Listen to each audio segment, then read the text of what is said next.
Good morning. I'm Martha Williams, and I teach mostly natural resources and environmental law at the law school, and I worked with the Department of Interior for a little bit and then worked also for the state of Montana. So I think I was asked to moderate this panel because of my background in state and federal regulation and teaching. I'll be teaching administrative law as well. So welcome you. I know all of the panels, they'd like us to start to say how each of you here and all of us on the panels feel very passionately about energy issues, and we all, I think, share that it's something that's very important to us individually, to the state of Montana, to the region, to the nation, and to the world at large. So to that end, I don't see any problems coming up, but we will all treat our fellow audience members and speakers with respect. As far as the how we will proceed with the panel this morning, each of the panelists, and I will introduce them, each of the panelists will do a short presentation to give you an idea of what they've really been working on and thinking about. I'll then open it up to questions, and we can be formal and have you write your questions down on the pieces of paper. I think because there are not very many of us here today, dialogue really flows better if you just raise your hand, and we'll cover your questions. And if there's time after that, then as the moderator, I can follow up with some very specific questions for each of the panelists to make sure we flesh out some of their expertise and the interesting things they're working on related to this topic. So we are lucky enough today in the energy and environmental regulations, a view from the state and federal level, to have a really good combination of panelists who work on these issues from the state and federal level and combined.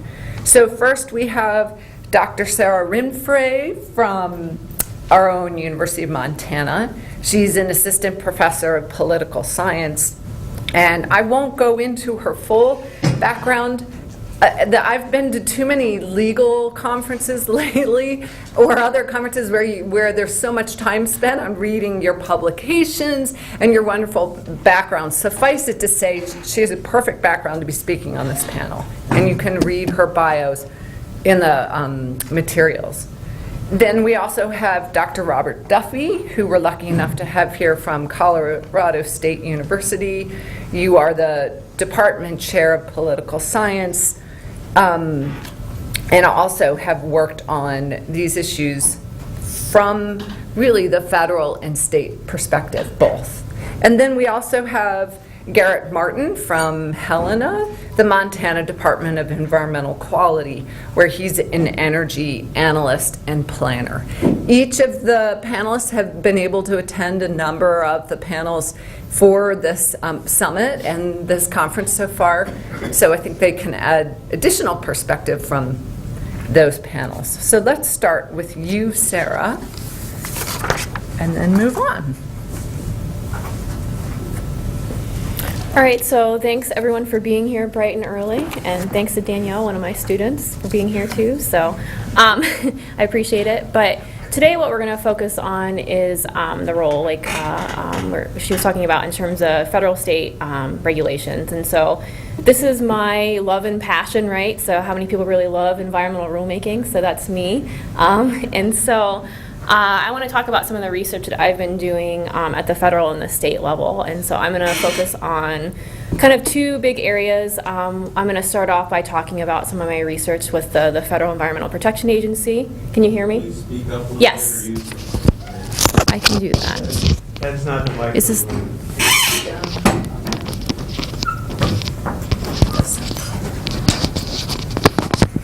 Can we do that while you guys speak? All right, can you hear me better now? Yes. Okay, so like I was saying, I'm going to talk about two broader examples. So first with the federal EPA, specifically with the Office of Transportation and Air Quality, some research that I've done with that. And then the second area, I conducted a big project with one of my colleagues from Colorado State, and then also from the University of Dayton in the interactions of fracking policy, right? And so what do you do when you have lack of federal legislation, and so what can the states do in terms of serving as policy laboratories? And so I'll talk about our research that we did in Colorado, New York, and Ohio, and some responses. So like I said, why this interest in environmental rulemaking? Specifically within the US, there's been a lack of action at the congressional level. And so a lot of environmental policy today has been being made within the administrative realm. And so it's really important that we understand this and how it works. And so I've been specifically looking at federal and state processes with rulemaking. And so, we can break it down into just 3 basic stages. So the first stage, right, is how the agency actually crafts the language of a rule. And so they may be working with internally within the agency, but also that's where they're kind of networking with different stakeholder groups that might be impacted by a specific rule. And then we move on to the second phase where hopefully everyone's participating, right? So the notice of proposed rulemaking in the Federal Register. This is where agencies ask for comment. Anywhere from 30 to 90 days on the Federal Register. This happens at the state and the federal level. The agencies will analyze that, and then it becomes law, right? And so oftentimes we think that Congress just makes law, but also agencies do, especially within the environmental realm. And so what I've been really interested in is the role of how interest groups influence this process, right? And so what we've seen over the last few years is that groups really believe that being involved in that pre-rule stage and working with agencies informally is where they can make the impact. There's another growing body or existing body of literature that talks about how agencies, when groups actually submit comments, so it's usually those businesses that are being regulated, but we've been starting to see a shift in terms of the earlier phase and how you can impact that. In terms of my work and looking at the EPA, specifically with the Office of Transportation and Air Quality, usually we've seen this relationship between stakeholders, agencies, has been somewhat controversial since the 1970s. We started to see a shift in the 80s, some efforts with regulatory negotiations. A lot of people were upset with that in terms of the time it would take with the process. But most recently, and what I argue, is this role of shuttle diplomacy. And so where the agency is actually trying to work more one-on-one with stakeholder groups. And so there might not necessarily be winners or losers, but they're trying to strike this balance and the importance of framing.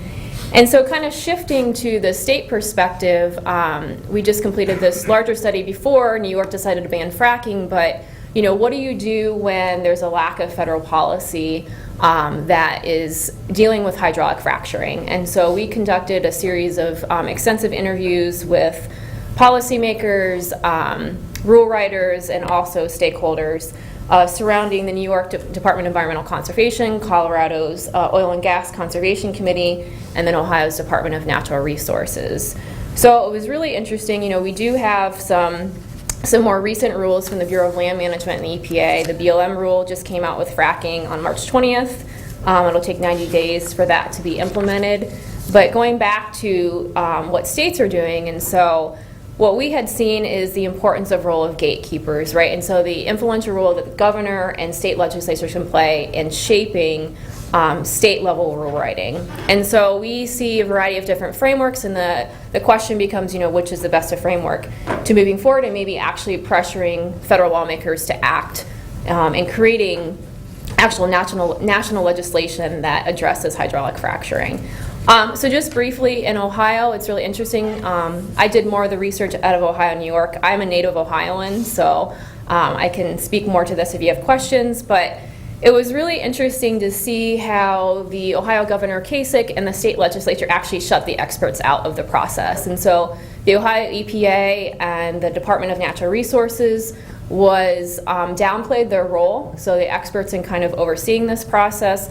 And the state legislature said that they're going to adopt this common sense approach and that they're the ones that are going to control what happens with moving forward with fracking in the state of Ohio. And then in Colorado, and I'm sure Professor Duffy can talk about this as well too, but this has been kind of a long-standing, hydraulic fracturing is not new to the state. And so what they really were working on in terms of more of a consensus building approach. And so you do have a lot of local governments trying to ban it, and so how do you reconcile that? And then lastly, New York was really interesting too, is because they were trying to promote this good government model. And so they really valued the role of accountability and transparency, which was interesting because a lot of the groups said that Governor Cuomo was all talk and not actually doing that.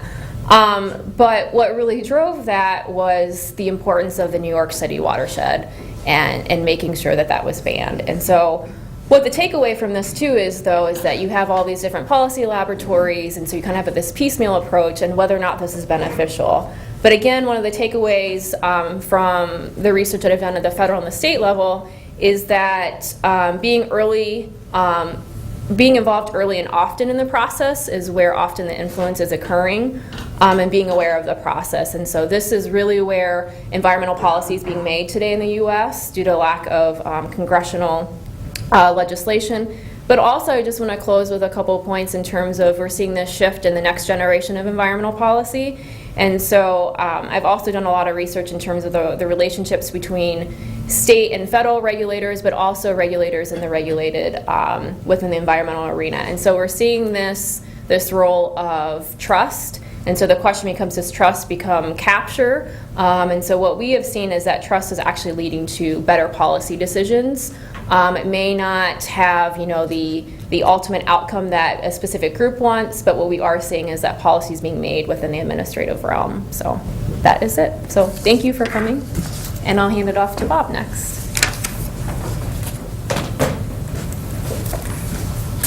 Thank you. Again, I'm Robert Duffy from Colorado State University. Most of my research, especially currently, has actually been not at the state level. It's sort of been more at the federal level. But what I have looked at in terms of the states has mainly been sort of legislative activity in the area of renewables and energy efficiency.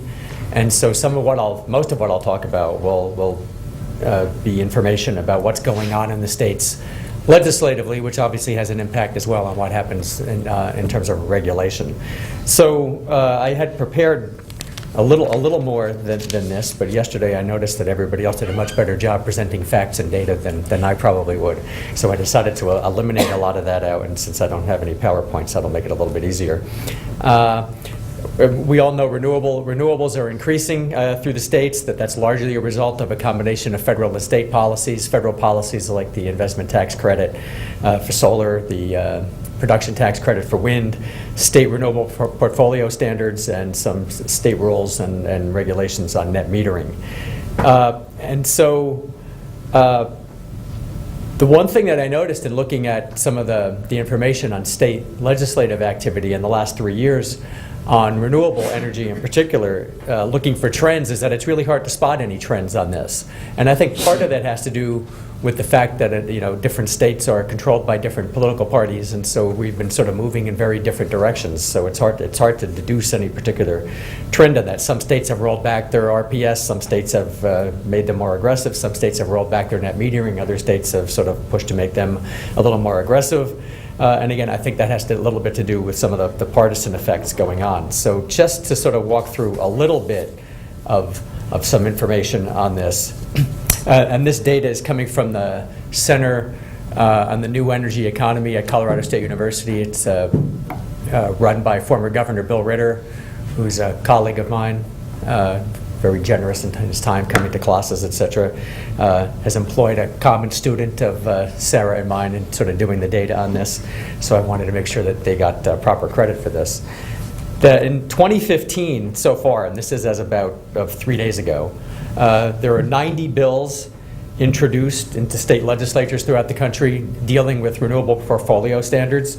32 of them were seeking to modify the RPS, and by that I mean what resources are eligible, credit multipliers, renewable energy credits, further study, or evaluations of existing renewable portfolio standards. 29 sought to increase renewable portfolio standards, either by expanding the targets or by requiring compliance by additional utilities in the state. 25 of them sought rollback, so it's kind of like a third on this, either through repeals, reductions in targets, delays in target dates, efforts to make non-renewables eligible for the renewable portfolio standards, etc. There are this year more efforts to increase and roll back than there were in the 2 previous years, which again is kind of interesting that you have these things going on. There was a bit of a lag for a couple years, which I think may have been at least partially attributable to the uncertainty over the federal EPA rulemaking over the power plant rules. So some of the states sort of adopted a wait-and-see attitude on that. That seems to be perhaps lifting a little bit now that some states have seen where the EPA seems to be going on this. So as an example of that, West Virginia repealed the state's renewable portfolio standard this year. In Ohio, it froze it in like 2014 for 2 years. Wisconsin froze its RPS for specific utilities. Again, so that's kind of an interesting thing. A number of other states, as I said, have moved forward and tried to sort of expand goals and expand targets. The most common form of legislation involving RPS in the last couple of years has involved the financial incentives for advanced energy technologies and the measures measures involved in modifying the authority of state regulatory agencies, which is sort of an interesting trend overall. But again, when you look at that trend, there's no clear trend within the trend in terms of whether they're looking to beef up the state's regulatory authority or make it harder for the state to regulate. It's kind of, again, a mixed bag on that depending on where you are. There's been very little action legislatively in the last couple of years on energy efficiency. Two notable exceptions to that would be Indiana eliminated its utility energy efficiency goals, and Ohio has also proposed some major changes in that regard. There's also been some interesting activity at the state level on net metering, and again, there's no real trend here that I've been able to ascertain in looking at sort of the net data. Some states have looked to sort of increase net metering. Some states have looked to sort of make it harder. You know, utilities looking to push the state legislatures to make it harder or more expensive for customers to participate in rooftop solar. So one of the interesting factoids that I gleaned from this was legislation to make net metering illegal or more costly has been introduced into nearly 24 state houses in the last 3 years. That's a pretty substantial number, I think.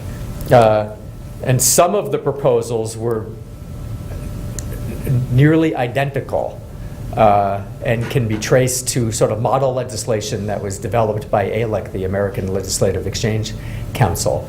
And so you see those things being introduced predominantly in states that are controlled by Republican legislatures and Republican governors who might be more sympathetic to that sort of agenda. But again, it's not a really clear trend here that some public utility commissions have been sympathetic to that and have raised surcharges on customers. Arizona, in particular, the utilities are looking to make it available for them to own rooftop solar themselves and then lease it back to customers in exchange for a credit on their monthly bill. On the other hand, regulators in New York banned that practice because that was the bill that was proposed in New York, but the regulators there abandoned that. So I'll be happy to sort of talk more about that, but I just thought that we can talk a little bit more perhaps about the interaction on what's happening at the federal level with the Clean Power Rule in terms of how that sort of intersects with what states are looking to do, and perhaps Garrett may have more of an insight on that. So thanks, appreciate it.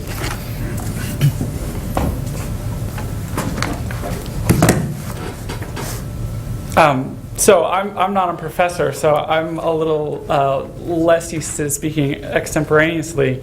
And what I found in kind of going over prepared remarks for this is that having grown up with PowerPoint my whole life, I really have relied on it to be a visual aid to cue my own talking points. So I may have to look down at my notes here a few times as I kind of go over what I want to talk about. But as Martha mentioned, my name is Garrett Martin. I work as an energy analyst for the Montana State Energy Office, which is part of the Department of Environmental Quality. And I'm going to talk to you briefly today about current developments in greenhouse gas regulation in the United States, revolving in particular around the federal government's Clean Power Plan, which will regulate the greenhouse gas emissions from the electricity sector. It's also sometimes referred to by its shorthand name, which is 111D.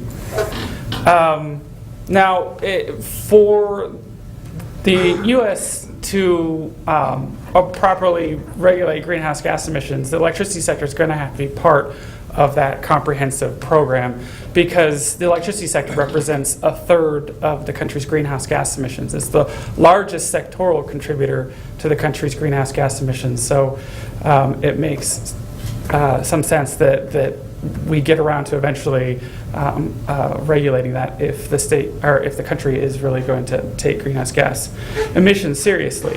Over the last few years, the Obama administration has been trying to work within the existing policy tools that are available to it, as well as executive actions, to try and cobble together a comprehensive economy-wide method for controlling greenhouse gases for the entire nation. These initiatives that they've been rolling out over the last few years have been touched on a number of things. They're increasing fuel economy standards for your vehicles, which we call CAFE standards. They're increasing the efficiency standards for appliances and electronics. It's increasing the amount of energy efficiency and renewable energy that federal agencies have to adopt so that they are cutting their own carbon footprint over time. And then finally, talk more about here, is to regulate carbon dioxide emissions from the electricity sector as an air pollutant under the Clean Air Act, so the Clean Air Act has been around since 1970 in most notable form. It actually goes back to 1955, but it was beefed up in 1970. And since then, the electricity sector, or at least fossil fuel-fired power plants, have been regulated by the federal government in one fashion or another. To date, these regulations have been limited mostly to harmful air pollutants. That's your sulfur dioxide and your particulate matter and mercury and so on. The Clean Air Act is in many ways very much a product of the 1970s and is an example of U.S. federalism at work. As such, these environmental regulations are put in place by the federal government using the best available science they have at that time to measure what is appropriate to protect people's public health in terms of the concentration of a particular pollutant in the atmosphere, or in terms of the amount of emissions coming from a particular point source. But the intent is to be protective of public health. But ultimately, it's the state governments that are is seeking to achieve compliance with that federal standard. And when a region of a state is found to be out of compliance with those federal standards, it's up to the states to chart a path and a plan to bring that region into compliance with those federal standards. So the Clean Power Plan, which the EPA has their draft rules out, they announced those this past June, is not any different than SO2 standards and ozone standards, anything like that, or any of those other regulations. It is a federal goal to reduce carbon emissions from the existing power plants in the electricity sector between now and 2030. The goal, the headline number is that by 2030 we will reduce carbon dioxide emissions from the existing power plants in the country by 30% in comparison to where they were in 2005. So the EPA, and one of the more interesting things about what the EPA's draft plan looked like, and will continue to be the case when the final rules come out this summer, is that they tailored the goals for each individual state to the resources available in that state. So they took into account the number and size of coal and natural gas power plants in each state, as well as the renewable energy and energy efficiency potential of those states in crafting the ultimate greenhouse gas emission numbers that those states need to be hitting between 2020 and 2030 and beyond. So no two states' standards look alike. Some have more stringent ones than others based on the resources available in those particular states.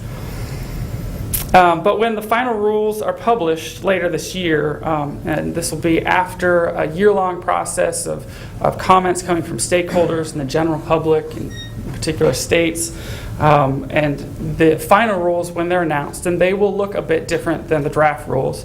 There were quickly identified a few issues with the draft rules that pretty much all the states band together and said, that's not quite right. We would prefer if you modify it. But when those final rules come out, it will be the case that the state governments will still be in control of determining the plan for how to achieve the federal goals that have been set for them. So what these final rules will look like is that there'll be a standard for each state, a specific number of pounds per megawatt hour of CO2 that is allowable for each state from their existing power plants. And then also, most of the 1,000 pages of rules that are going to come out here this summer are going to pertain to the boundaries around what a state can do to achieve compliance. What types of things can they use, and what things are outside the bounds of their compliance plan that they need to craft over the next few years. It's expected that states will be able to demonstrate compliance either based on rate of emissions, so pounds of CO2 emitted per megawatt hour of electricity generated, or in terms of a mass of total emissions that is allowable for the state's power plants. So that would be ratcheting down the total amount of CO2, but not saying anything about the number of megawatt hours that are being generated in a particular state. Likewise, it's expected that states will be able to demonstrate compliance either as an individual state, as part of a multi-state region. States could band together to share resources. Some states might be stronger in one area than in others, but together the thought is maybe if they could find the political will to work together, that it might be a lower cost to everyone, greater benefit to everyone to work that way. Or it might be some kind of hybrid system. What the federal government ultimately cares about is that the plans that the states are putting together are enforceable, they're measurable, and that they're verifiable. It goes by EM and V is the term. And so long as states are putting together a plan that is achieving the goals that the federal government has set for them, the federal government should approve those plans. It's also an option for states to just not put together a compliance plan. The alternative is that the federal government will implement a plan for them, and part of the final rules will be announcing what that template looks like if a state chooses to not develop their own compliance plan. Now, for most state governments, that's a little terrifying to say, oh yeah, we're going to let the federal government do it for us, but it is an option, and some states may avail themselves of that. And then, in developing these compliance plans, a number of things, both inside the fence line, so specifically at power plants, and outside the fence line, are eligible to be used. And that includes, increasing renewable energy and energy efficiency, just as it also includes things like reducing carbon emissions from coal power plants and increasing the use of low carbon fuels, whether that be natural gas or low carbon technologies like combined heat and power facilities. But in each case, the states will be in charge of determining what that appropriate set of resources looks like that will get the state from where it is today to where it needs to be in 2030. Now, due to the size of the electricity sector and the fact that the Clean Power Plan really touches on all the electricity sector, this particular policy that's being put forward by the EPA has the potential to be the most far-reaching greenhouse gas policy that has been implemented by the federal government to date. Much has been said since the draft rules came out this last year about the novelty of these regulations, the fact that they tailor it to each particular state, and just the breadth of these regulations compared to previous Clean Air Act regulations. But ultimately, to a state government worker, this does not look particularly different from past regulations. It's broader. Every state has to participate, for particulate matter regulations or ozone or anything like that. Typically, we're talking about specific regions of specific states. In this case, the Clean Power Plan touches on every state except for Vermont, because they don't have any big power plants there. But every state has to do this, and it's not just one region of a state, it's the whole state. But in the end, this is a federal standard, but it is one that is being controlled and developed by state government. So with that, I'll conclude my remarks, and we'll turn over the question and answer period. But thank you for your attention.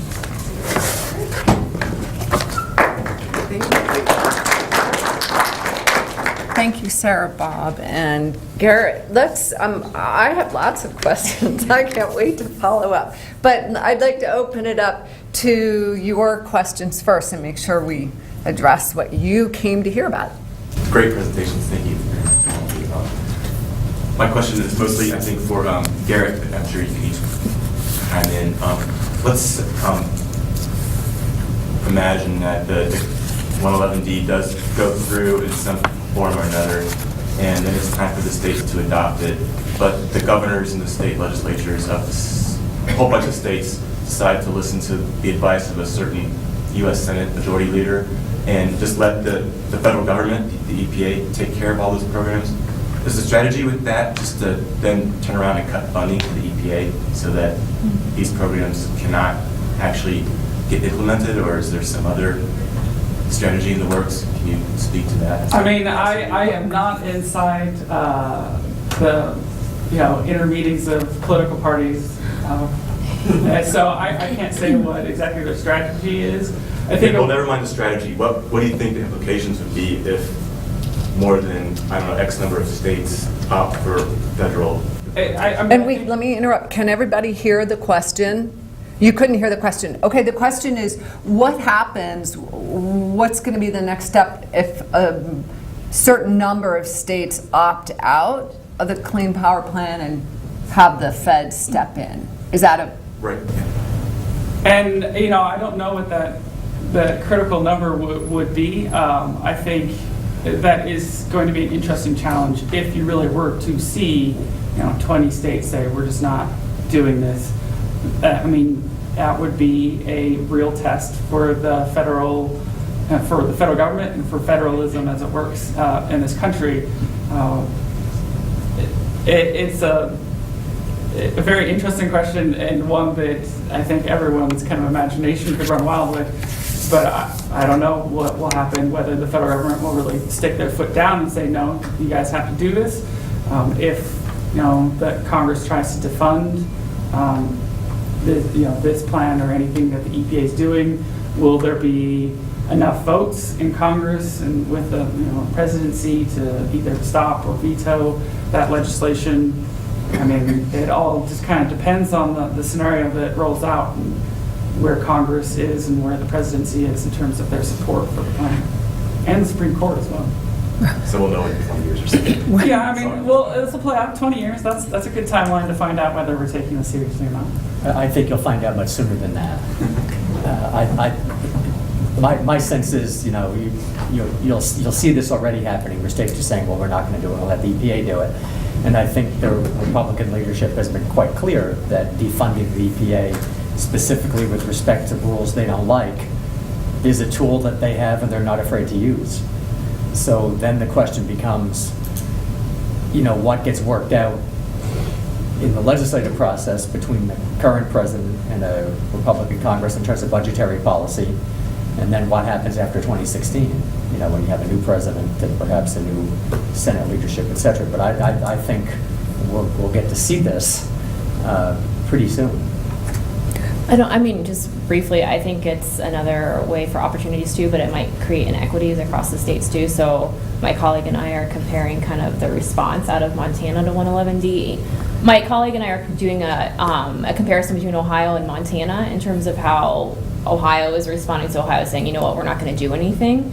And then Montana, so Governor Bullock is kind of pushing, collaboration, right? And so I think too, in terms of the economics, I think especially for wind development here, and so some states are going to be able to move forward, and that's going to create some inequities too. And everyone's always concerned at the state level in terms of unfunded mandates, but I think, the public opinion data too is, there's a big shift too, and Congress is eventually going to have to get on board. So I have two follow-up thoughts to that, and then we'll move to another question. One is that if the rule is supposed to come out, whether the final rule will come out on time, and then once it comes out, midsummer, right? Midsummer's probably going to end up being defined as September 1st or something. Right, and we haven't seen many major federal rules on energy actually coming out on time, have we? So whether that rule comes out on time don't we have indications that there will be legal challenges to that rule right away? So the timing of this administration, the next election, and how much is really going to be implemented, or will it be held up in court? I think I don't know how much is going to happen fast. The next follow-up I have, it follows your question. Are you seeing any indications of regional collaboration or regional compliance? Are states working together so far? I mean, certainly the Northeast, because they're the Reggie states, they have basically leaned on something that they've already been doing for 10 years and said, that's our compliance plan. The thing that we're already in, we're already participating in, we'll modify that as necessary, but that's what we're going to be using for compliance. And then I think there's a lot of cautious discussions amongst states about, well, what do you think about regional compliance? But it's at that very early stage of, well, let's see what the final rule says and what the incentives are for working together before we really launch into any kind of official discussions about joining together as a region. But I think it's very interesting to states because every state kind of looks at their own resources and sees where they come up short and maybe where they have an excess of something. For Montana, we lack a population, so doing a lot on energy efficiency is tricky here because there's not a lot of us. But as was mentioned the other day, we're drowning in wind energy basically. But at the same time, we have a lack of transmission capacity to get that wind energy to other states. So there's the potential, to work with other states where they are working with us to try and tap into that wind energy and to create economic development in the state of Montana and help kind of paying for building that transmission and so forth. In exchange, they get some of the credit for that renewable energy or whatever it is. But each state is going to try and protect their own interests. And there becomes a challenge when you're talking about states that have different severities of standards. Why do the states with easier standards to achieve partner with states that have harder standards to achieve? So there's kind of that balance of what the right economic and financial mix is. But it's certainly something that's, I think, of interest to most every state, barring maybe Texas, because they like to be Texas. But Right. Yes. Two questions actually as a follow-up. First off, with such disparity between states, do you think that a state-by-state approach to regulation is really, can it be effective? Is it the most effective? What are the alternatives? And also for states that may have, stricter environmental regulations, if another state that is upwind of them or upstream of them or sharing their, water table has looser regulations that they feel is negatively impacting them, is there anything they can do to try to address that when it's not in their state, but it is certainly affecting their state? Do you want to try it, Sarah? Leave it out. No, it's a good question. No, I mean, you have to follow the federal minimum, right? And so this is kind of a new approach to rulemaking, right? And so it gives states more flexibility, so that's always been the complaint. And so I think it's kind of innovative in that regard, but you still have to follow the federal min. So, I mean, you do have other states like California that are going to kind of say, hey, we're going to do a little bit more than that. And that's what they've signed on to.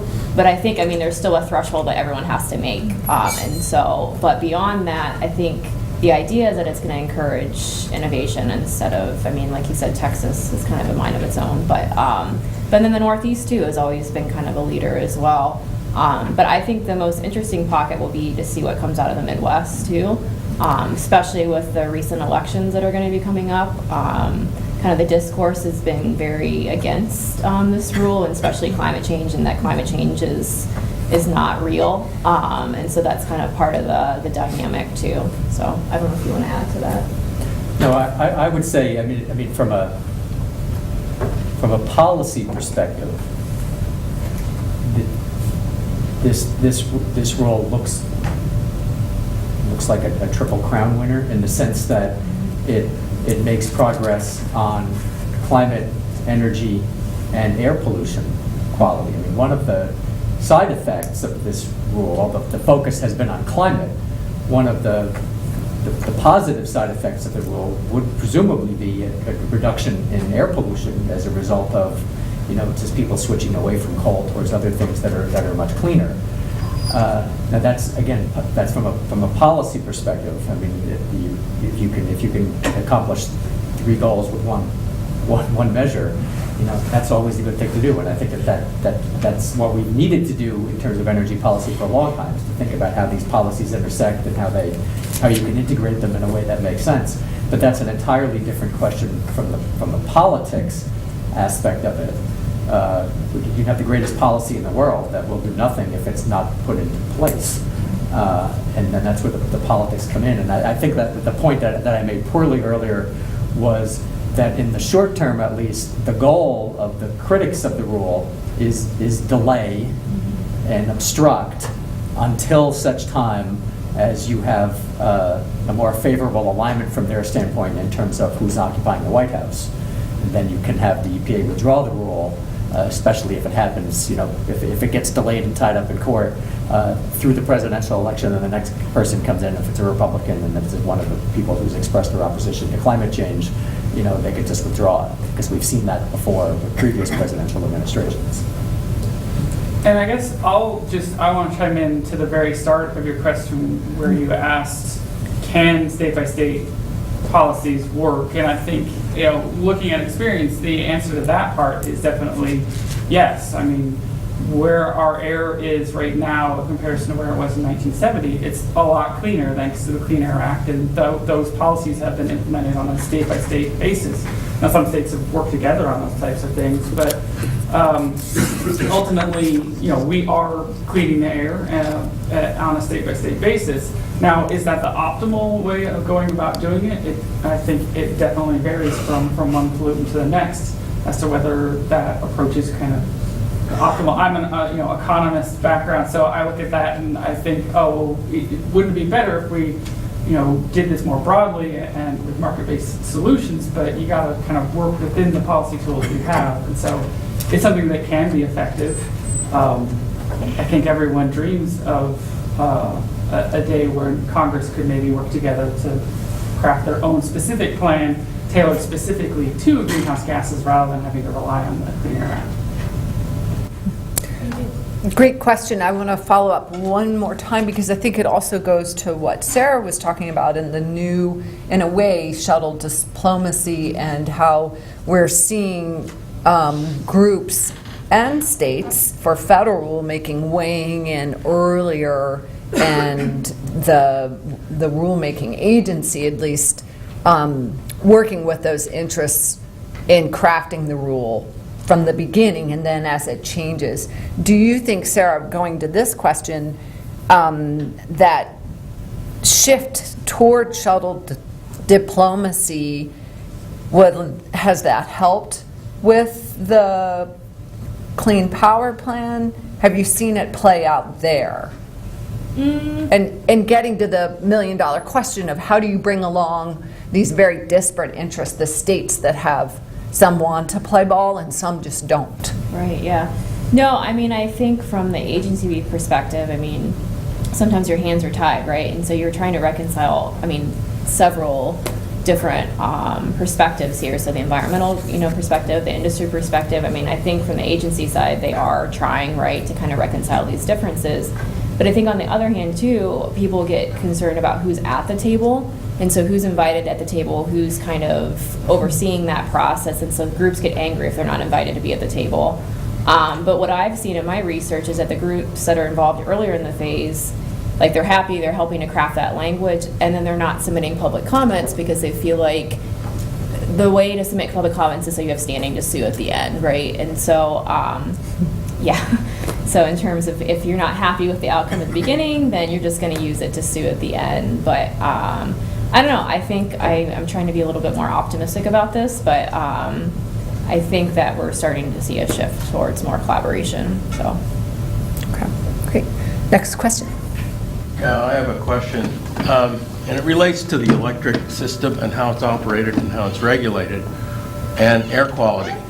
Neither the electrical system nor air quality respects state boundaries. And my question is, if we take something that trades on an interstate basis, is regulated on an interstate basis. Montana exports a lot of electricity. Do you think that we could balkanize the electrical grid by going state by state and actually substantially increase the costs of compliance? I guess I'll feel that. I mean, there's a lot of risks out there when it comes to implementing something like this, just because it does touch on every state. And yeah, as you said, air quality doesn't stop at the state border, neither do the electrons that are on the grid. And they move where they want to go based on physics. So, I mean, I think it's challenging, but at the same time, I think there are the appropriate regulatory agencies out there to work on this. The challenge is that it's not one regulatory agency, it's many.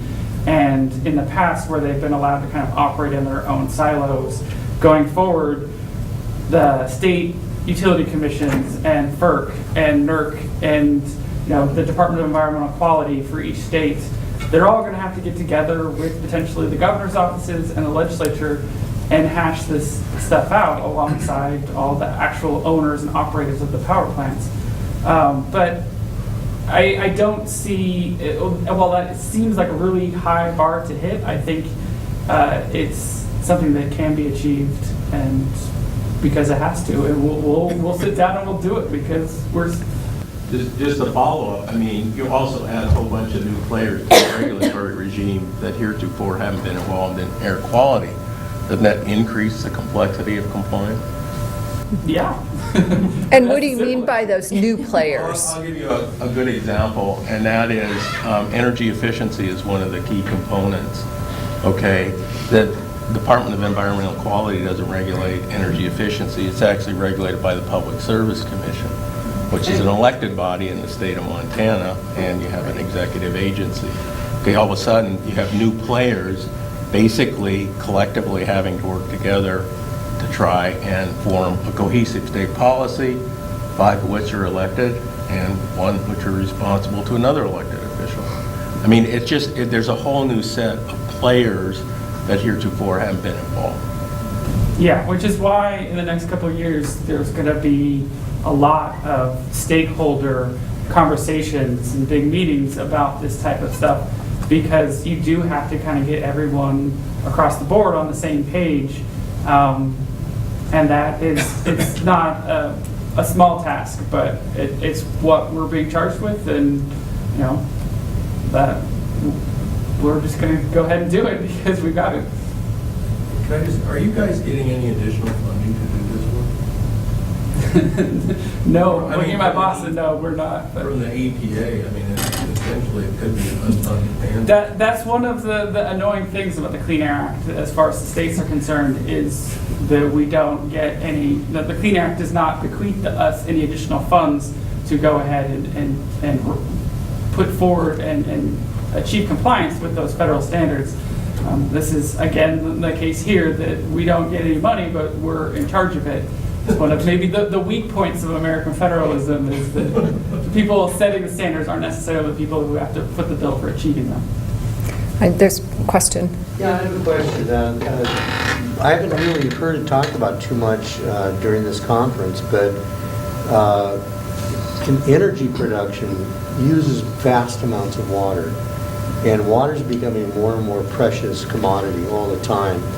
And I got in here late, so maybe to address this issue, but is the use of water, efficiency use of water, addressed at all in the Clean Power Act? No, it's not. I think you're quickly seeing states like California starting to have to really weigh those types of considerations. And I think going forward, that is going to be relevant to states in terms of picking particular, I mean, not necessarily the state picking particular technologies, but industry, the electricity sector within states having to take that into consideration when they're picking specific types of technologies to be implementing in the state to generate electricity. I think one of the potential upsides is that water-intensive power generation technologies tend to also be ones that are associated with higher carbon emissions. So to the extent that we're moving towards lower carbon emission sources, with maybe the exception of nuclear power, we're moving towards also lower water using technologies at the same time. Do you have thoughts on that, Sara and Bob? No. I think that illustrates one of the biggest challenges in coordinating federal and state efforts, and that the Clean Power Plan is really focused more on the Clean Air Act. And so with not having national legislation addressing climate or overarching energy issues to some degree, then it comes out in other places. Clean Air Act, should it come out with the Clean Water Act? Where are states left to address those issues if it isn't covered under the Clean Power Plan? So it only demonstrates, I think, how coming at it just with the Clean Air Act isn't probably enough. No, I would agree with that. I mean, but there's a school of thought that argues that in this day and age, coming at it through the Clean Air Act might actually make sense strategically. Yes. In the sense Yes. that Right.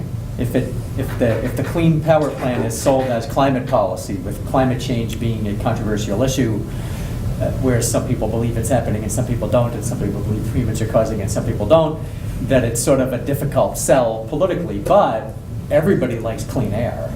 And if you can sell the Clean Power Plan as something that improves air quality and improves public health and safety, that it might be an easier lift. Yes. Sort of politically. Yes. And discuss that lift too, that it's politically because it's federally mandated, but it still gives the states. Yeah, it gives the states a lot of flexibility in terms of how to achieve it. You know, it's not, I can't imagine a scenario where a public official, sees that there's political hay to make from not cleaning up the air, and not improving public health and safety. It's much easier to do if it's climate and you're trying to attract donors and those sorts of things. But public health and safety has been, that's one of the big selling points of the environmental legislation in the 1970s, and why at the time it enjoyed such broad support. Right. Well, I'll come back to you. I want to get some other questions. Yes.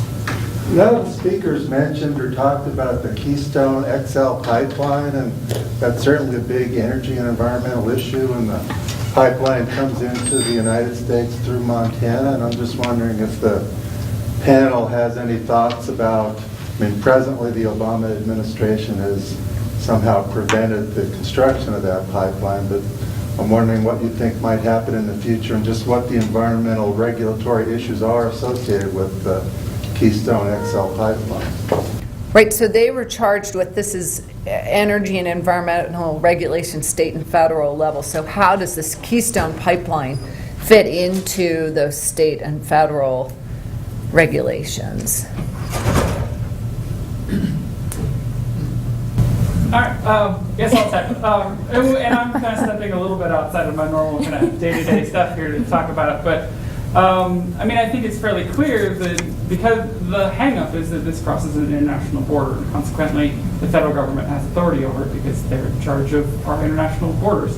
I think it's going to be very interesting going forward whether Keystone XL is built or not, just because that particular pipeline does not necessarily mean that the tar sands oil isn't coming into the country.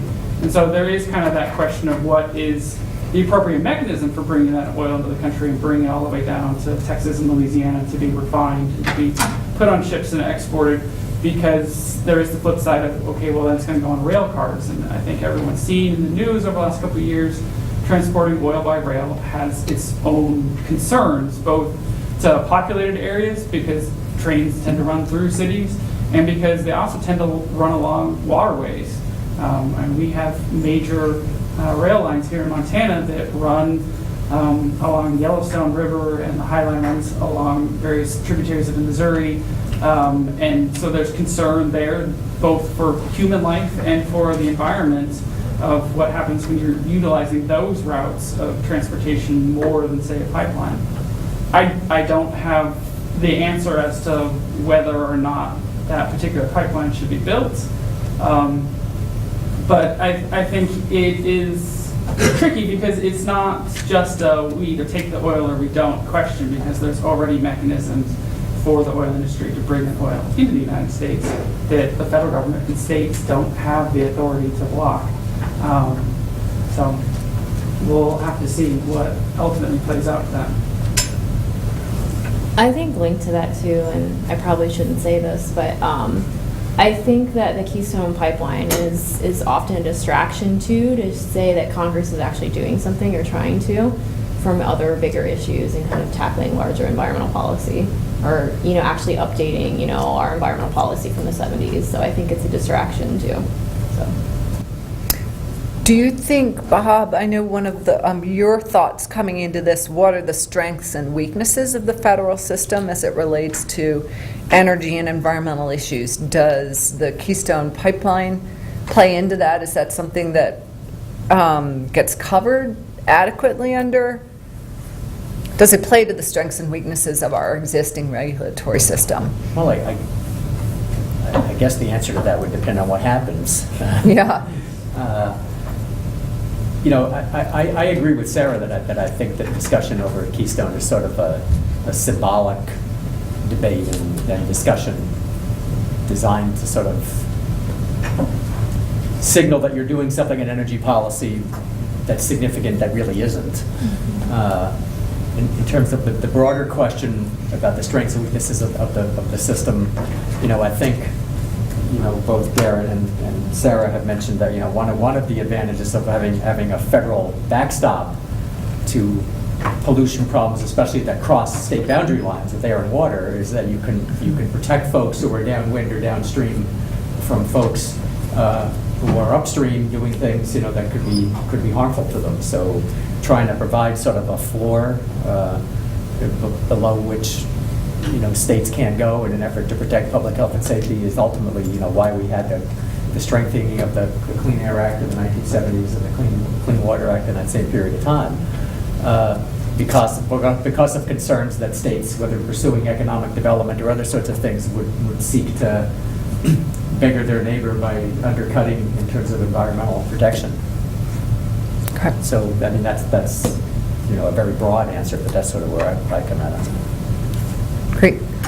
Yes. I thought I heard yesterday from a Canadian expert that they were working on Plan B to just do the pipeline out to the coast to forget about the Keystone. Yeah, they are. They're looking at all options, sending them the oil to the Hudson Bay, to the Pacific coast. I've even seen it floated to send it up through the Yukon all the way to the Arctic. That one seems particularly ambitious to me. But I mean, all of those routes have their own challenges. The American government is not the only obstruction that they face. The First Nations tribes in Canada, and just lack of public support in places like British Columbia for, that mimics lack of support for coal exports in Oregon and Washington. There's no one pipeline route that's just easy and simple, and it's going to continue to be a challenge for them to tap into those resources and get them to market, much like it is a challenge for the state of Montana to get our wind energy to the population centers in the United States. Great. Yes. Changing gears a little bit. So the EPA rules are basically because the federal government, the Congress has been MIA on legislation. And Obama said that too, that he'd love to see legislation. So if there was legislation for a national federal carbon fee or tax, preferably with a dividend that would go back to the people, so that it would increase so that would be palatable for Republicans to sign on. Polling shows that more and more Republicans want to see action on climate. So that that dividend would also create like jobs and stuff. How would something like that, so it kind of bypasses all of these problems, a lot of the problems anyway, but how would you see that be if that was implemented? What do you see as a state reaction, or how, I mean, it's a federal law, if it became a federal law, what do you see as implications statewide or? Again, for more events. Who wants to tackle that first? Yeah, Yes. I mean, we almost had we almost was it the Cap and trade. Yeah, the cap and trade almost passed, right? And 2009. so 2009, which is pretty remarkable. Didn't make it through the Senate, but I mean, I think the other thing too is that if it would pass, 90% of environmental policy in the U.S. is implemented by the states too, and so the states have to, and so it comes back to that question of how are you going to pay for it too, Well, right? it would be a citizens climate lobby is advocating this proposal where it would actually wouldn't seem to go to the states. You'd put a price on the carbon coming out of the ground at the well or the mine head or at the port. So it would have to be a federal situation so that you get a border tax adjustment as well. Again, this would be a federally implemented law, I think. The border tax adjustment would place a fee on imports from countries that would not have a carbon tax, so that it would level the playing field for business. And then there'd also be a rebate when our companies were sending goods out of the country to countries that don't have a carbon fee. So basically, that would be pretty much everything done on a federal level, I think, because they would be collecting the fee at the well or the mine head at the first point of sale, and that would be federal, and then the return of the rebate would go through the Treasury and right back to individuals with hopefully direct deposit and a very small administrative fee there as well. I don't see a whole lot of state role. Yeah, I think the reactions from the states would span the political spectrum in terms of, a state like California might be really upset because it doesn't go far enough. They wanted to do more, and now they're kind of hamstrung within a federal system that maybe wasn't as ambitious as what they were planning on doing. Other states and other regions of the country probably would be really upset because it's federal overreach and they're forcing them to do too much. I mean, to the extent that it's a market-based system that creates economic efficiency, but the reactions are going to be kind of everything you can imagine. Some states probably going to reflect that particular reaction. I could definitely see that there are states out there that might be upset about it, but at the same time they might be a little relieved because, oh great, I don't have to worry about that anymore. This is now a federal problem. We didn't really want to do it anyway. Now, that's not the reaction that all states would have, but I think some probably would fall within that kind of central part of the political spectrum where they're like, great, that's being tackled by someone else. As was noted, that's, a few less FTE we need in order to, regulate our own state. And Well, actually, there would be incredible. We had a Citizens by Law, had regional economic models do an economic impact study, and the Texas, Louisiana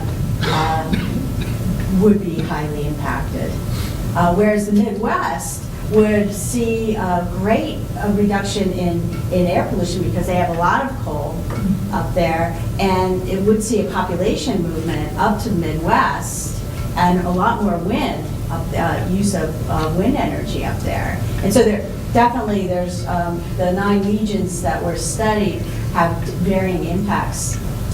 yeah, and the one thing that I will point out with that is that there is an economic impact, both positive and negative. When you make some kind of big sweeping policy change like that, whether it's utilizing the Clean Power Plan through the Clean Air Act, or whether it's some federal cap and trade or carbon tax, you're, as an economist, you're creating a lot of creative destruction. You are removing a lot of jobs from particular sectors, but to the extent that you're recycling that money back in the economy, you're potentially creating a lot of jobs elsewhere.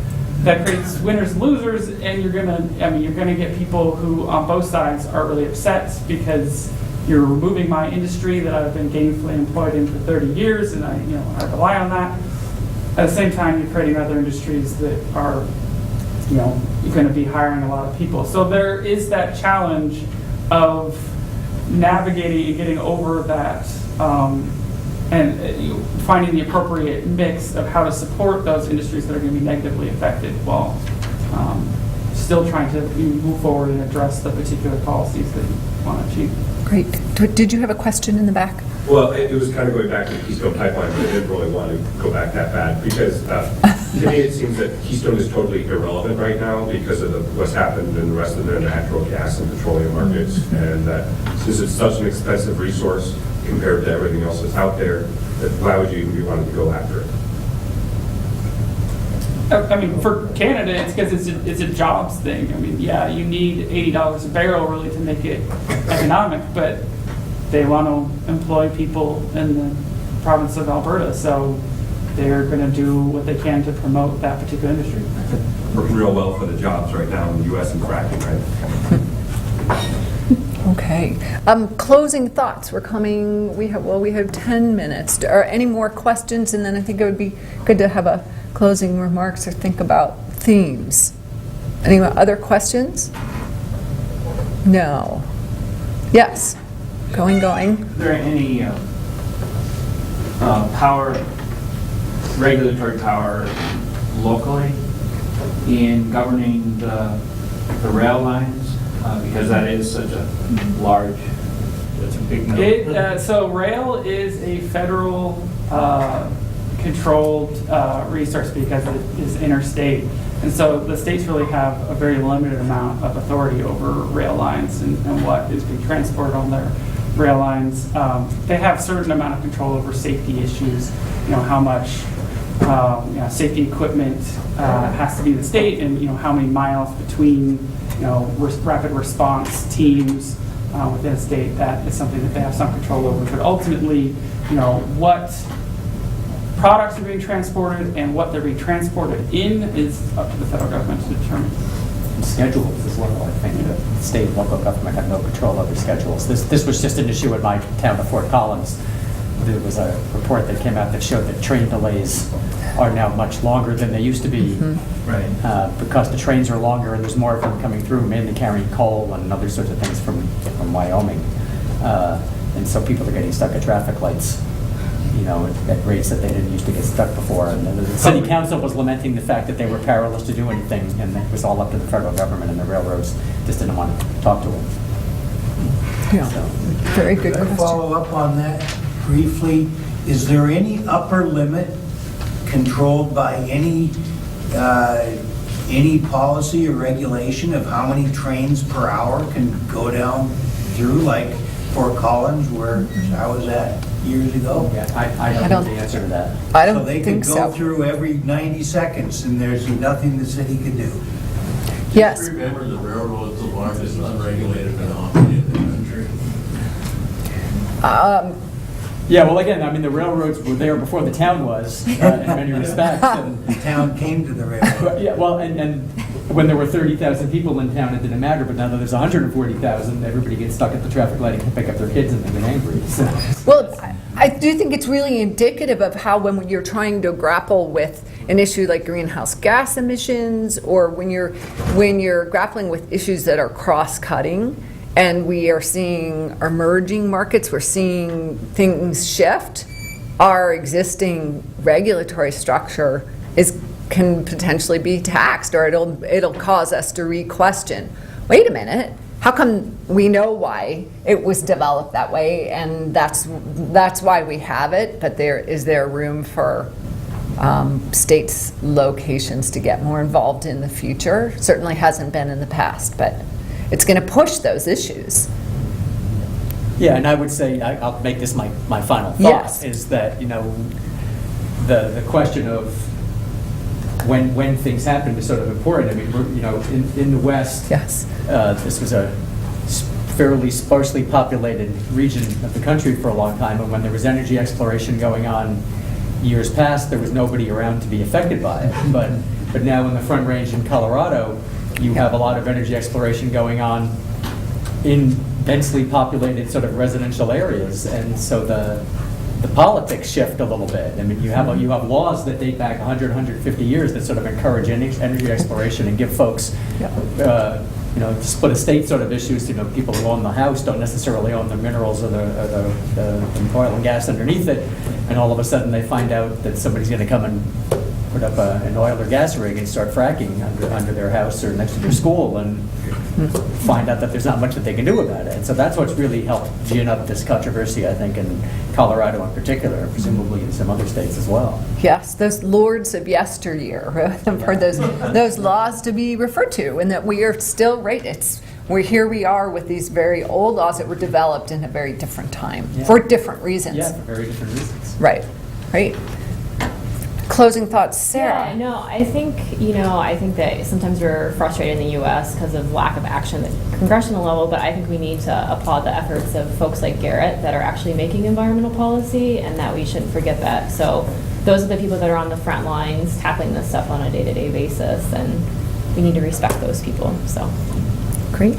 Okay. And there are encouraging developments at local, state level, and now national. There are a lot of very smart people devoting their time and energy to trying to address these issues. And while maybe some of the policy tools available to them are limited, and various states will have to go back to their own legislators and their governors and try and get some more authority.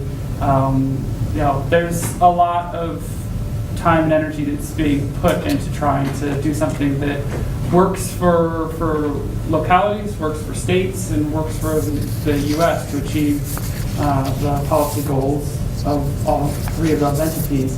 And I'm a young-ish guy in my career, and I've got a lot of it in front of me, so I want to be as optimistic as possible and attack it with passion and hopefully see some results come out of it. Great.